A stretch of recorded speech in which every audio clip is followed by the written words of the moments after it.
All right, we're back. It's been a minute. It's been a good minute. Good minute, but we're back and we're doing season 3 this time. We're adding video because we're in New York and we have our own apartment now, so we can do it. Yes. To start us off, the first movie we're going to be doing this year is Kiyoshi Kurosawa's Cure. The reason why we're doing this movie is because I recently got this as like a gift for Christmas, the Criterion Collection version, and I remember watching this.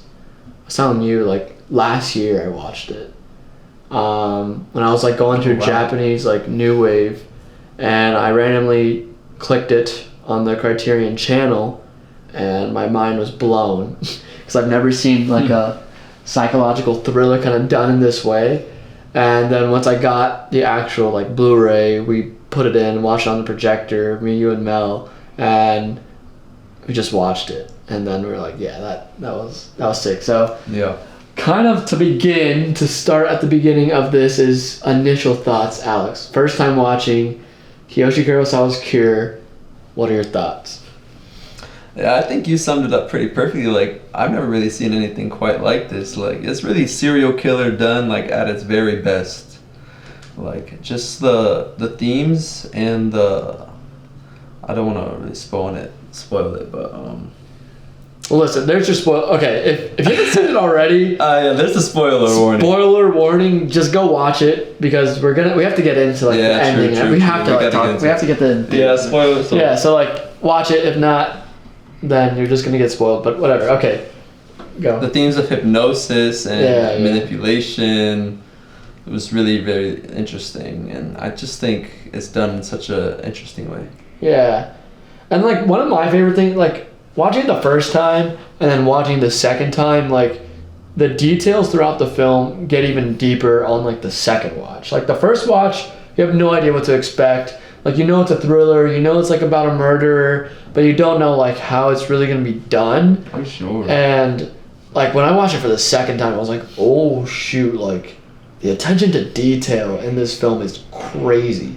Like it's actually insane. Like my favorite things about the movie is like not only are the murders like on the outside kind of like chaotic and they don't have like really a plan or like they're just kind of random to the normal eye, but like yeah, then you kind of go into the filmmaking side of things and like just how it seems random, it's not really like everything's super calculated, like how the sound design's working. Like they'll have like really really quiet moments like where almost nothing is playing and then boom, just one gunshot and it's like, oh my gosh, like the police box, no music or anything. Yeah, no music, no nothing. Like the police box scene's like insane because you know he did something happened and they're going about their normal day in this really long one take, and then just out of nowhere he just pulls out his gun and just bang. He like, it's the minute he stares up at the sun and he's like, oh wait, I should just like kill this guy, and he just like kills him.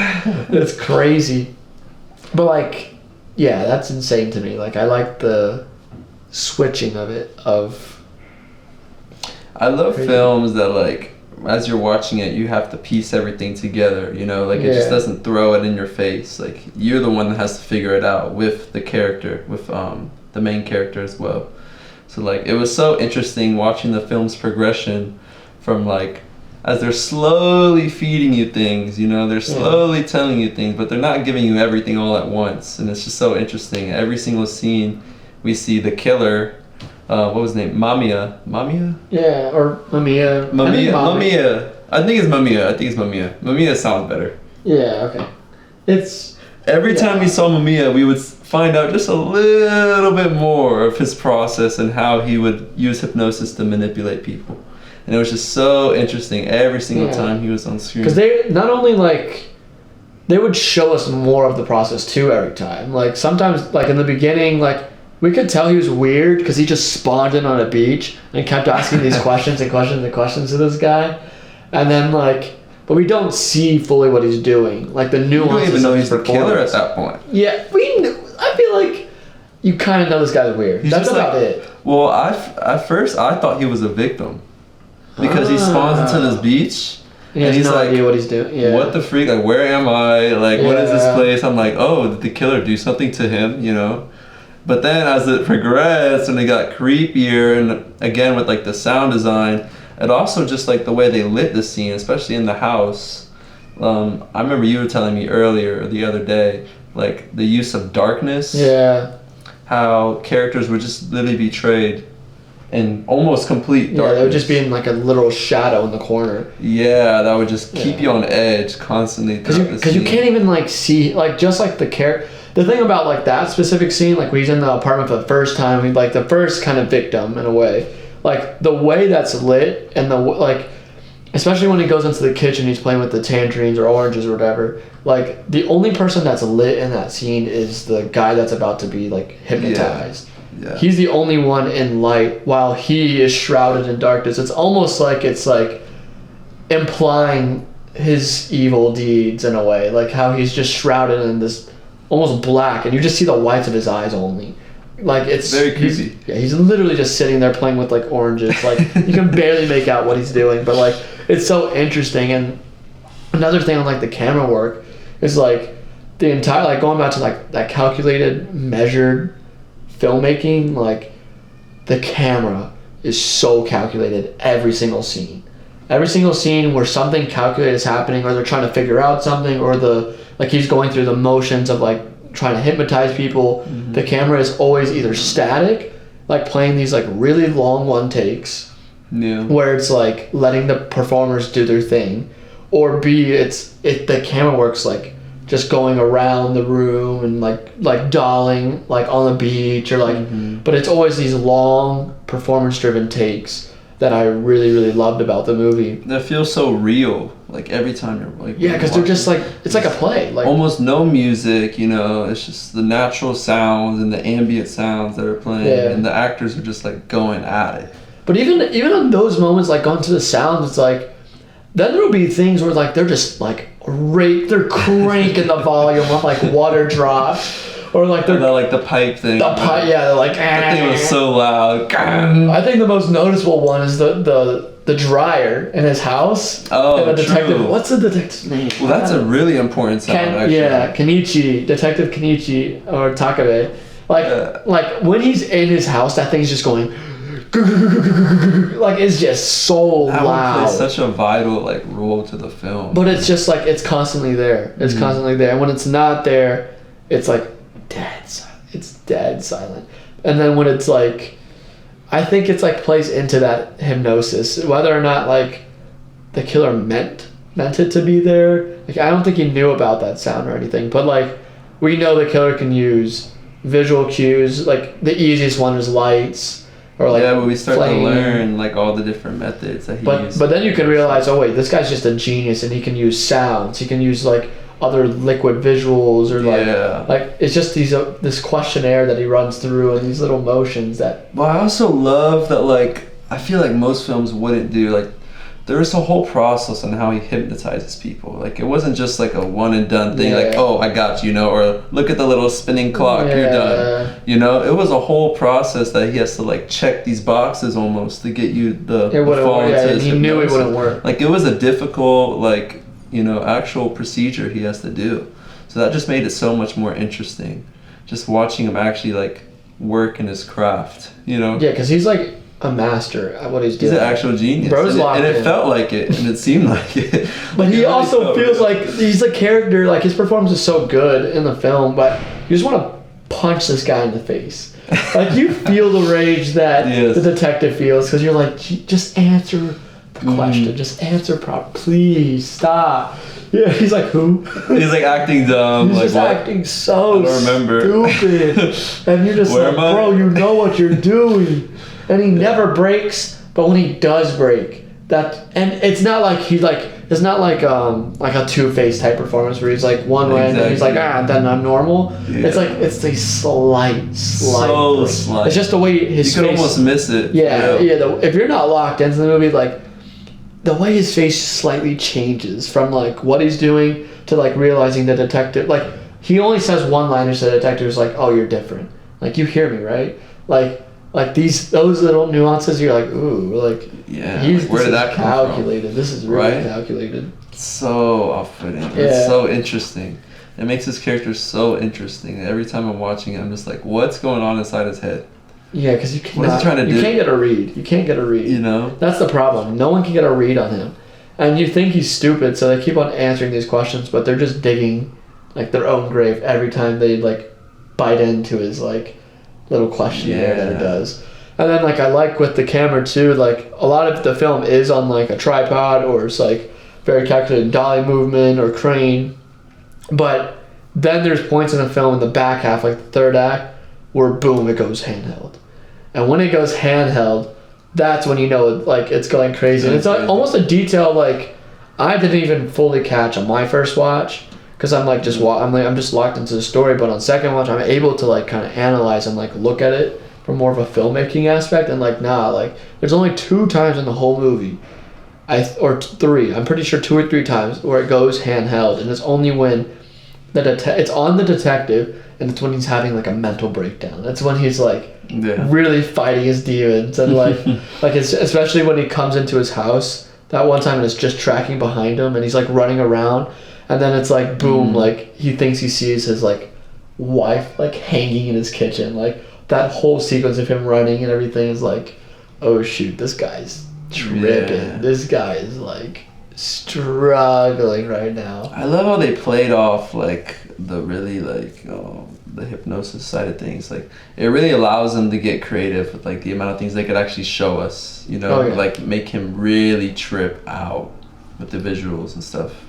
Oh yeah, I mean even like the editing, like most of the film is pretty chill, but the minute he enters that apartment, like when he enters freaking, what is his name? The serial killer's apartment? Mummy's apartment, and he's like looking through, and then he sees the monkey, and then it's like all these visuals. Monkey was creepy, bro. No, just the live monkey was creepy. Like the fact that there was animals there was creepy, but then you go into the shower, the guy's just like he's like X'd up. He's just like what chilling the monkey there. do, bro? No, the monkey was like twisted up, and I like that those are reoccurring visuals because then when he's actually tripping, it does these like these cuts that are just like flashes of imagery, and like it's all these crazy things that he saw only when he saw the X in his apartment, the monkey X. And it all makes sense too. Like they're not just like showing it just to like, oh look, we're being like really edgy and creepy. You know? Like it makes sense why he would be getting like it's not even it's literally like in his brain. Like it's like, oh my god. Actually in his brain, bro, is tripping. You know. But like I do think this is like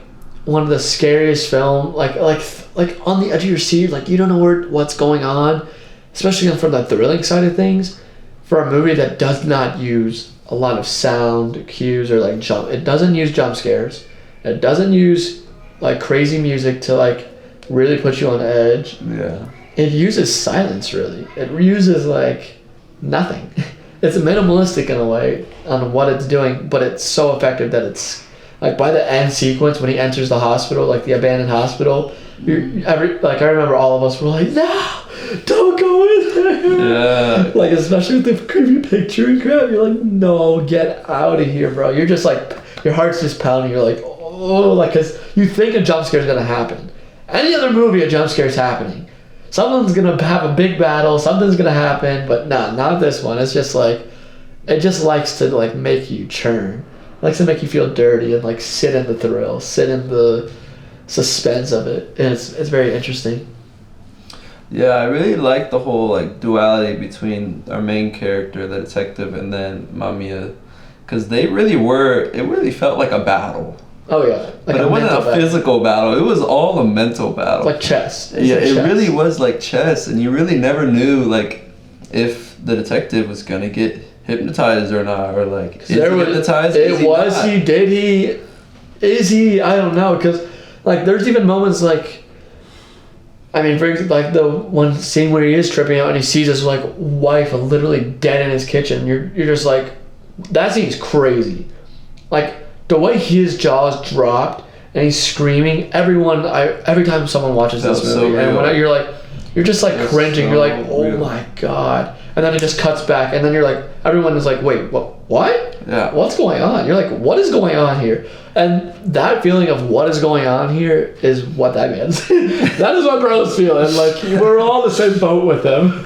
We have no idea what's going on. That's why it's so scary, bro. Because like hypnotism, that junk's real, and like the film portrays it in such a real way that like you feel it up in here. You're like, oh, like really by the end of the what film, if? Like, what if? what if? And I felt like a little grossed out. I was like, oh, like that's scary, bro. Like, what if someone just was like, I'm gonna just become a hypnotizing god and just to like, kill people.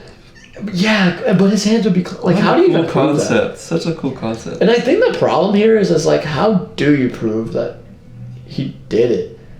I think that's why we get the ending we get, because like I think the detective's like, you know what, like this guy's like he's gonna get away with it. You had to kill him. You just have to kill him and become a killer yourself. So it's like, dang. Because maybe I was like, so there's that, right? That's like a kind of like the finale of the third act. Like the gunshot he kills, the detective kills the killer, but it's like maybe that feeling of killing to the detective, is that what spawns him into like becoming the next killer? Yeah, right. Like is that the ending the film's trying to portray? Because like the very end scene is like he's not starving himself. He's physically better. He mentally is better. Generally seems like he's eating all his food. He feels he seems happy, but then all of a sudden something happens, and then the waitress gets a knife and kills someone. Like starts carving into someone. So is he the new killer because he got a taste of killing because he shot him? Like what? I don't really even know what the ending, or even with his wife. His wife in the insane asylum, just like dead, just like getting wheeled through the hallway. It's like, what is this all mean? It could be a very dark ending, like where, mommy has like passed on this, ideology of this ideology and this skill pretty much. And now he's free of like all his burdens almost, he's stressed. He doesn't have to worry about his wife no more. Could be. I don't know. It's a very... You can read the ending however you want to read it. I feel like there's so many different ways to read it, because... I really don't know. Because it's interesting. It's so weird. It's such a weird ending. Like, I love the ending, but I still don't fully... Like, I watched it twice, and I still don't fully have a grasp on, like, what it... I mean, I think a lot of people can read it in different ways. But yeah, I mean, like, his mommy's, like, motives were to pass on this ideology. Like this hypnotism is, like, this enlightened way that, like, the brain can unlock things and, like, you can make people do stuff. And, like he thought he was delivering the cure. Like, that's why the movie was... Yeah, like, he thought he was delivering this, like, cure to people. And, like... almost like he was an evangelist, which was supposed to be the movie's original title, Evangelist. Oh, really? But I feel but it, like, we were watching like the interview. That's what he said. It was supposed to be Evangelist, but that would have been too on the nose. Like, then it would have kind of gave it away. So like Cure's definitely a way better. Like, I like Cure. Yeah, Cure's a way better title. But like that ideology, like, did it get passed on? Like it could have it could have just got passed on to the detective. Because he was the only one that mentally could withstand it. So, like, theoretically, he'd be the only one to mentally be able to master it, possibly. That's what Mummy was saying. He said, you're different. Hyping him up. That's why he liked him. Mummy, like, liked the detective. He was, like, playing with him. He was, like, a game. Because, like, Mummy could have killed him, I feel like. But Mummy didn't do killing himself. Mold him into, like, the perfect, Yeah, maybe that's what he was, like little by little. The confrontation scene's crazy, too. Like... in the cellar, that scene is crazy. Like when he actually comes, because the whole time we're like, I remember Mel and you were like, don't answer his questions. Do not answer that man's questions. And like every time he would like deflect the question or not answer it, we were all just like, keep pushing left. Because it really was it really felt like a battle between but he slowly like was reeling him in.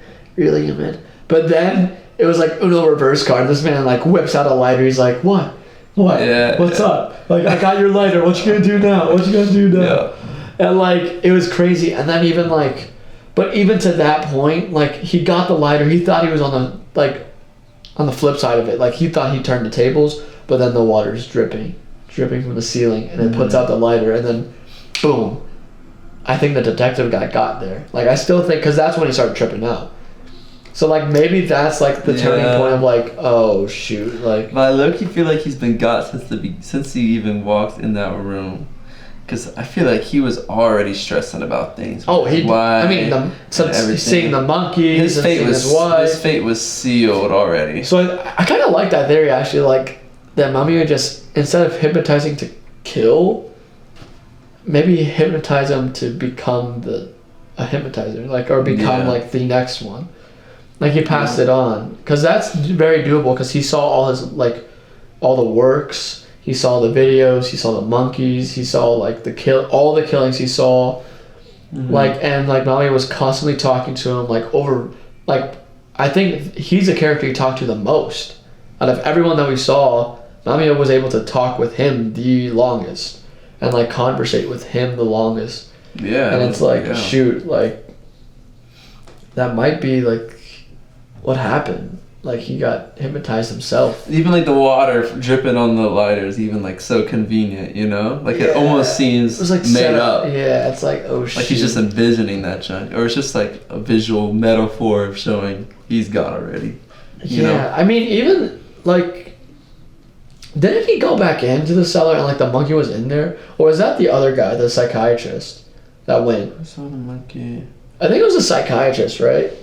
Like I think it was the psychiatrist. That scene was crazy. That was all crazy too, because he got for sure. Well, he was actually a character I really liked since the beginning of the. Because he was like, he was a very reasonable guy. He's like, he was like, that could work, but this would have to like. Really underrated character, to be honest, because we really saw that transition between calm, reasonable psychiatrist to now tripping. You know. He's almost. He's like, what? He's like scratching his wall with an axe. He's like, falling into that obsession of the hypnosis, whatever that art is called. But like, but even that dude, like, did the detective kill him? Like I highly doubt that does not make sense that he would handcuff himself to a thing to die. Did he kill himself? That does not make sense. Or was he murdered? Why would he kill himself? No, I think I'm with the idea of the detective. I think the detective just. I think I am on that. Took him out. Yeah, on that side, because it does make sense, and the handcuff thing, it really seemed. It didn't fully make sense, and also he was like, that was like his friend, that was his closest friend. That was the guy he confided in the entire film, and when he finds out his friend is dead, that got killed himself, and he walks into the apartment. Zero reaction on his face. Yeah. It's almost as if he didn't care, like, or as if he already knew. Like, that's to me how I read that. But you could have kind of already knew because he saw that he was tripping out beforehand. But like, Mamiya never convinced anyone to kill themselves. But also think what the psychiatrist saw. He saw the detective killing him in that flashback, in that vision. He was scared of the detective. Oh. That he was the one that's already hypnotized and manipulated. Interesting. That's why he was tripping out. But then, when you're first watching that scene, you think it's the detective and the psychiatrist tripping. But now, like, thinking back on it, the psychiatrist was also scared the detective is tripping and could kill him. It's a very interesting. What if? Like, I almost gotta rewatch that scene and like really piece it together. What if the detective was the only one unhinged, and the psychiatrist just figured things out, and like, when the detective saw the X motif in the video, maybe that would just spawn him to kill him. Like, what if he was just imagining that whole sequence? Because realistically, like, it's not the first time a detective imagined something that was completely false. Like, false visuals, and led the audience to believe that it was real. Mm-hmm. Calling back to, like, the wife, like, hanged in his kitchen, like, bro, and he made us believe, and, like, he made the audience believe and himself believe that his wife dead, smoked in his kitchen. But, like, then we realized it wasn't. So what if that whole scene was done from his tripping mindset, like, his hypnotic mindset of, like, oh, I gotta kill him. Like what if the psychiatrist was normal? what if he was just chill? And he imagined the X on his wall and stuff. Maybe, but I think like the scenes of him like walking to the big building or whatever, like that big building, like their headquarters or whatever. Also going to see Mamiya in the first place by himself. Yeah, that was a horrible move. That was a horrible I think that's move. just kind of like him like doing his research into like this technique, because he's a psychiatrist as well. Like, he's trying to figure it out too. He's already interested in that area, in that field, so I could totally see him falling down the rabbit hole and like getting obsessed with this. And it was starting to get to that point, especially with like the X on the wall. And no, like, that was crazy. He even had the book, I'm pretty sure, right? No, he had everything. He had like, everything. He had all the stuff. Like, he had videos that no one else has seen. It was raps for him. He started figuring out about it, and then he got obsessed. And like, I think that's when the detective saw, I gotta kill this guy. Yeah, he's gonna become the next one. He's gonna kill, or he maybe just thought like, if I don't kill him, he's gonna kill someone else, and I can't just lock him up because he hasn't done anything. Exactly, yeah. So like, I think that was just the circumstance he was put in, especially when he saw that he was tripping in that one scene. Like, and that whole thing's awesome. Because like it's played when you first realize that the psychiatrist could be like kind of losing it. It's played from like a side profile of like the detective sitting there just thinking, contemplating, talking out loud, and going back to like the lighting. The X is on the wall, all the way in the other room, and I only noticed that it's been there since the beginning because I've seen this movie. So I'm like, oh, I remember verbally saying like, oh shoot, it's been like it didn't wait till the cut. Like they played it the whole time until the light flipped on. And when the light flipped, because it was in shadows, it was shrouded in shadows. Like it was like, and I really like this movie in particular, how it uses its frames within frames. Like it'll have us just a nice symmetrical, like square shot, and then within that frame, there's like something in the foreground, and then all the way in the background, there's like something happening. And like it was just the X on the wall. And like he was trying to find a book or something, but that X was on the wall. And when he flipped on the light, I'm like, oh no, the minute he flipped on the light, everyone's like, it's over for him. Oh shoot. I'm like, no, he was such a cool guy. And then the detective turns, he's like, oh. Yeah. He's like, what's that? He's like, what's what? He's like, what's what? He's like scratching it. He's like, oh, that, yeah, it's nothing. He's like just scratching at it. And you're like, oh my god, this guy's raps. It's crazy though. He's done. It's so good. Yeah, I mean, everything about this movie is just like... It's crazy how effective the hypnosis actually was. Because even like what the psychiatrist was saying, you can't like hypnotize someone into doing something like they morally think is wrong. Yeah. Yet he was able to get like a doctor or a nurse hypnotized into killing somebody, a police officer hypnotized into killing, like people that are like, you know, supposed to be fighting against the law or like helping people. Well, I think that's the point of the movie. I think because the psychiatrist said like you can't go against someone's nature. Mm-hmm. I think the whole motif of the movie is like there's animals and like there's the animal and monkey motif, which is like a primate, the primitive like form of the human, quote unquote. Like I think the whole point and the whole message that Mami is trying to spread out and show the cure is that we are all animalistic. We all have this like deep dark nature. Everyone has that darkness. And I think it's even like slightly it's unlocked because when he was talking to like the police officer, when they're investigating with the police officer, they're like, well, I hated him. I didn't like that guy. Every normal person cannot like someone. No one's going to take it to the extent of killing them. Yeah. I think that hypnotism is just a showcase of like everyone has this killer, like everyone has these dark and like deep thoughts in the trenches of their brain, and I feel like that's the purpose of his hypnotism. Like all the victims, the first one, it's like a prostitute, like the guy probably just like despised like that low life, but he just like didn't like her. He could get easy. You can like tap into that on the deepest parts of your brain. Like the second one, it's his wife. Sometimes he might resent his wife. At times he loves her, but sometimes you can just have some like, oh my god, like annoyed. If you're just annoyed. The third one was the police officer. like he already admitted he didn't like him. Then the next one was a woman, and the questionnaire that he was giving to the doctor was like, oh, you just hate Ben, like they just look down on you, blah blah blah, and her victim's a man in the men's bathroom, like it just like kept reinforcing. He was able to bring like that darkness out of every single victim. Yeah, like he's like, yeah, you can't go against your morals, but like everyone has this. Everyone and has. Even the detective thoughts. with his wife, you know, my wife's a burden. Like I have to constantly be looking after her and all that stuff. Like she's like he could have killed her. He could have killed her. That could be why.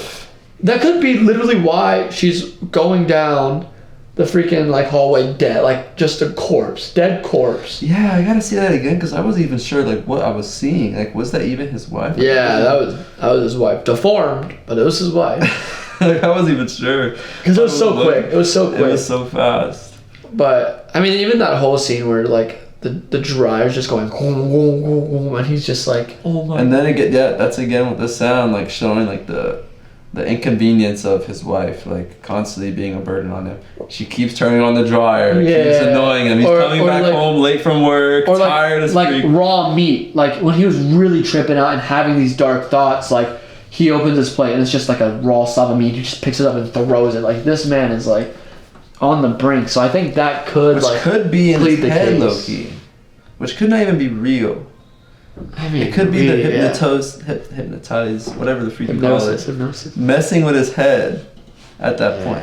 Because we see at the very beginning of the film, his wife's pretty chill. Like she's cooking the whole deal. Like she's. I mean, she's mentally disabled a little bit. She's definitely she's mentally disabled. Like, you don't gotta kill her. You don't gotta. Yeah, but like I feel like the whole raw meat thing. I feel like that's low key in his head. I feel. You think it was played up like in his brain, like? I feel like it was the hypnosis at work, like trying to push him in the opposite direction. Like you don't really, want your wife. like, she's a burden. She's annoying. You know. It's crazy. It's honestly crazy. Or it could not. I could see it playing the other way too. Well, I think that's the beauty of Cure. Like exactly, like that's the beauty of the director. Like Kiyoshi Kurosawa is like yes, that's how you know it's directed. The fact that we can sit here and have this in-depth conversation and have these theories and still have no conclusion. Like there's no conclusion to what really went on. I think that's why it's a masterpiece of like Japanese new wave like cinema. Like it's such a benchmark film, even just for like a thriller. Like it's honestly one of the best psychological thrillers I've ever seen. And it doesn't need crazy, intense music to do it, or it doesn't need fast-paced, super fast-cutting scenes to like amp up the suspense. Like I think it does it in a slow, intriguing way. And it's not like I wouldn't even classify this movie as a slow burn because you are literally hooked in. I'm on the edge of my seat constantly. Yet they do nothing that's fast-paced.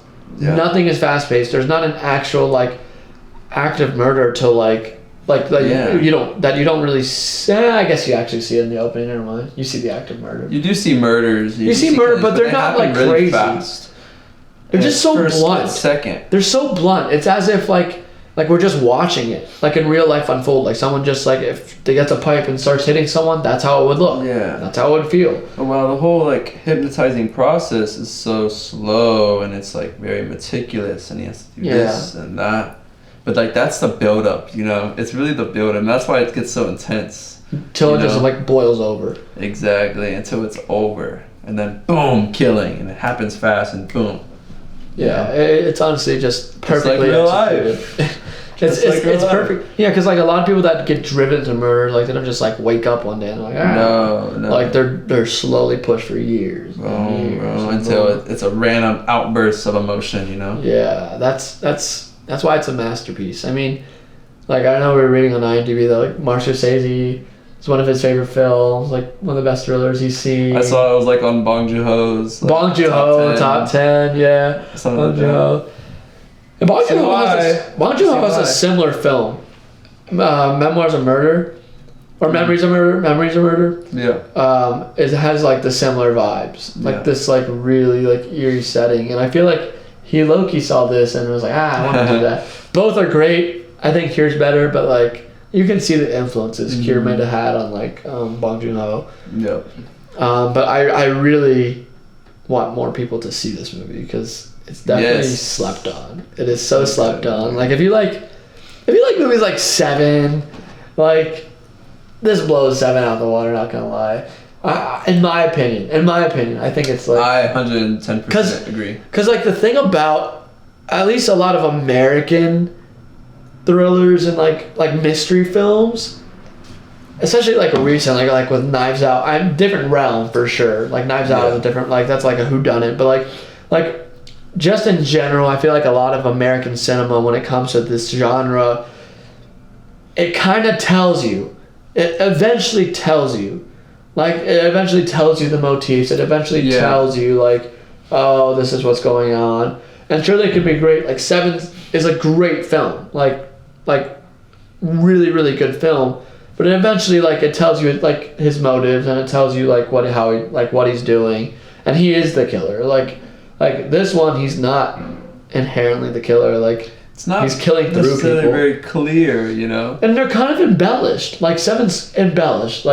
Like the Seven Sins and stuff, like it feels dark and grimy, but it's not like, it doesn't feel like our world. Whereas Cure feels like it could, as crazy as the idea of hypnotizing people could sound, the fact that they do it in such a minimalistic and real way makes it that much better. Like to make us think like, oh shoot, what if someone could hypnotize someone to do that?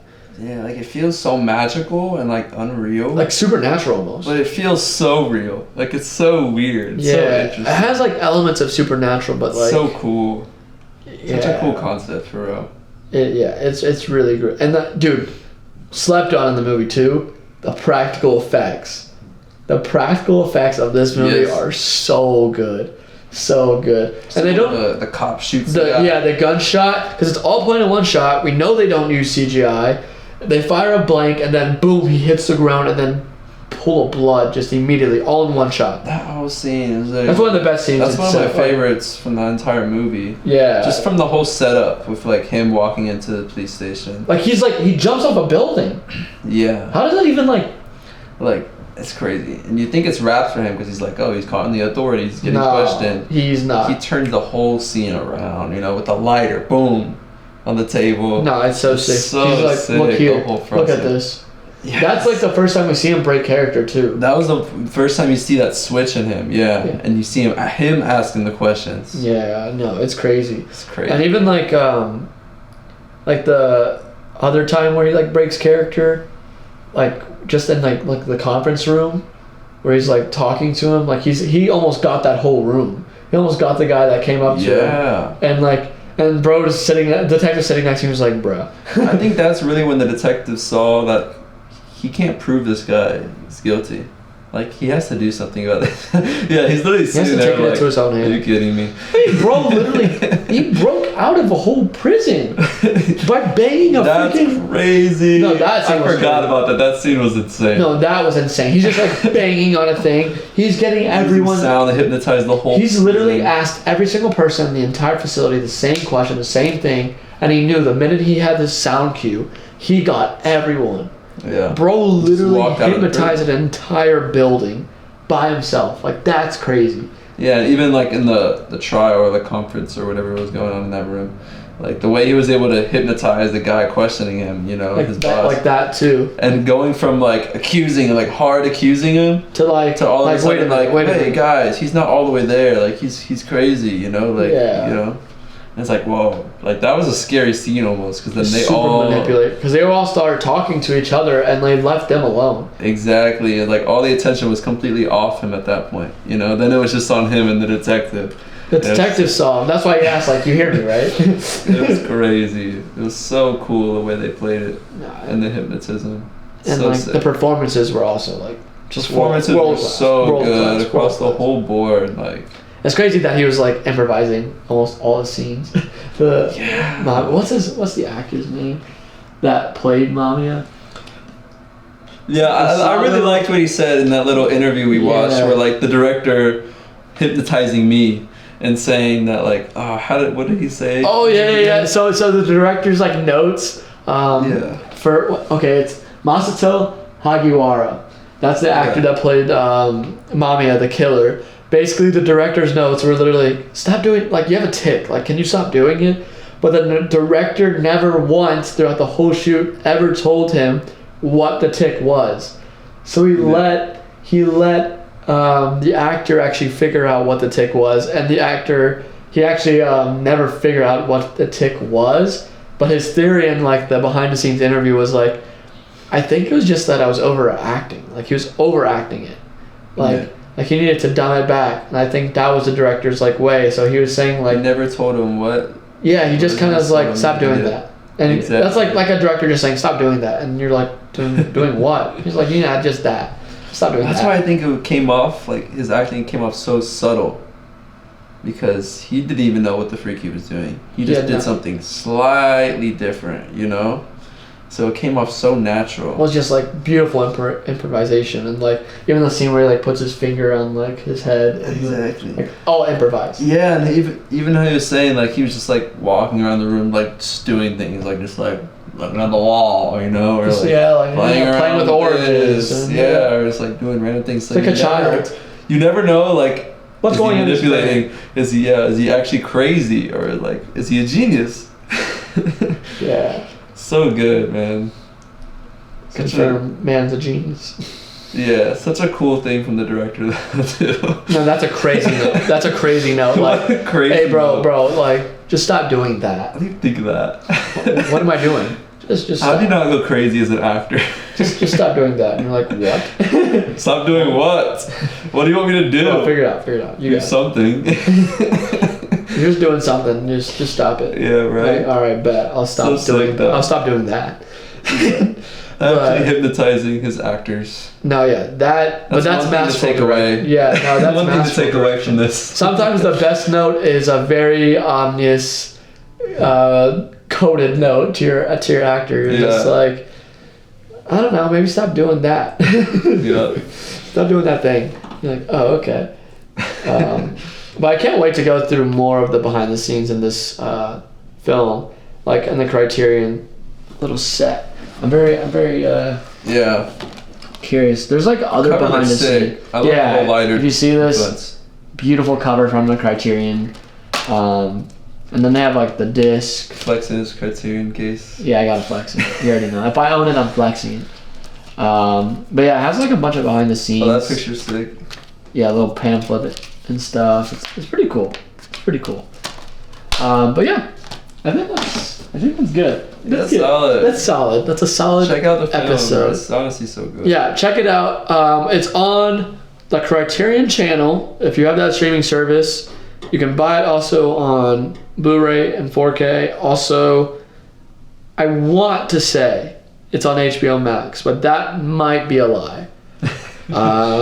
It could be, because I know HBO Max has recently been adding like Criterion. They have like a little, or Yanis Films or something. Like they have like a little deal going on. I don't know if Cure's on HBO Max. If it is, then you can see it there. If not, it is on the Criterion, and that is it for episode 1 of season 3. Criterion sponsors. Criterion, send me Blu-rays, AMC sponsors. AMC, Criterion, Letterbox. I'm on Letterbox. Like, we be doing our reviews there. Like hit us up. Like, we're about it. But yeah, all right, that's good. We're gonna be doing more video this year, and also we're gonna be doing. Leave a comment on what you would like to see next. Yeah. We're also going to be doing anime stuff too, so be tempted for that. Probably JJK, about season 2, maybe like Solo Leveling or whatever else comes out. But that's it. Episode 1 done. Peace out. Bets.